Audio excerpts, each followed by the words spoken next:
Mheshimiwa Ado Shaibu. Mheshimiwa Mwenyekiti, ninakushukuru sana kwa kunipa nafasi.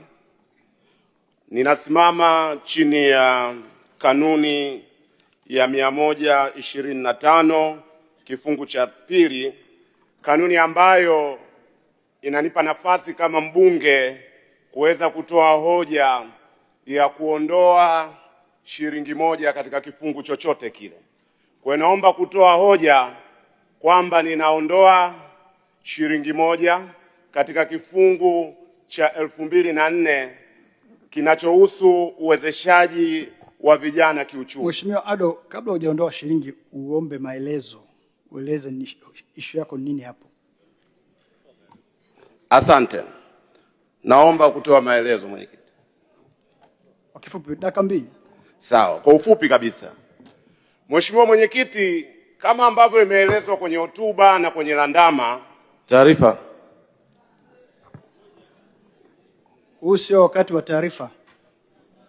Endelea Mheshimiwa Ado. Kama ambavyo imeelezwa na kuoneshwa kwenye landama, kiwango cha fedha ambazo zimetengwa ni shilingi bilioni 5. Na imeelezwa vizuri sana hizi ni fedha za kuwawezesha vijana kiuchumi. Na kati ya hizo shilingi milioni 300 zitatumika kwa ajili ya elimu ya ujasiriamali. Na shilingi bilioni 4 na milioni 700 zitatumika sasa kwa ajili ya kuviwezesha vikundi 100.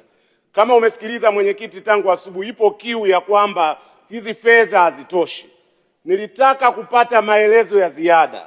Kuna kigugumizi gani? Kuna shida gani kwa serikali kuzichukua fedha ambazo zimetengwa kwa ajili ya kuwawezesha vijana kwenye maeneo mengine, kwenye wizara nyingine, ikiwemo hii commitment ya serikali ya bilioni 200 ili kuipa nguvu zaidi wizara ya vijana? Naomba maelezo ya msingi katika eneo hilo. Asante.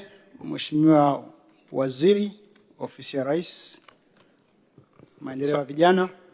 Asante sana Mheshimiwa Mwenyekiti.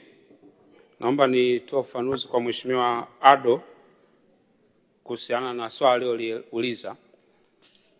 Wizara ya Maendeleo ya Vijana, katika hotuba yetu tumeeleza moja ya kitu tunafanya katika ukurasa wetu wa 18 ni kuandaa mwongozo wa namna ambavyo fedha za uwezeshaji wa vijana zinaweza zikawa na utaratibu mmoja wa kutolewa unaounganisha sekta mbalimbali. Kwa ningependa ni muhakikishie Mheshimiwa Ado, sawa na maelezo niliyotoa katika ukurasa wa 18, kinachofanyika sasa hivi na serikali ni kuandaa utaratibu mzuri ambao utakuwa na ufanisi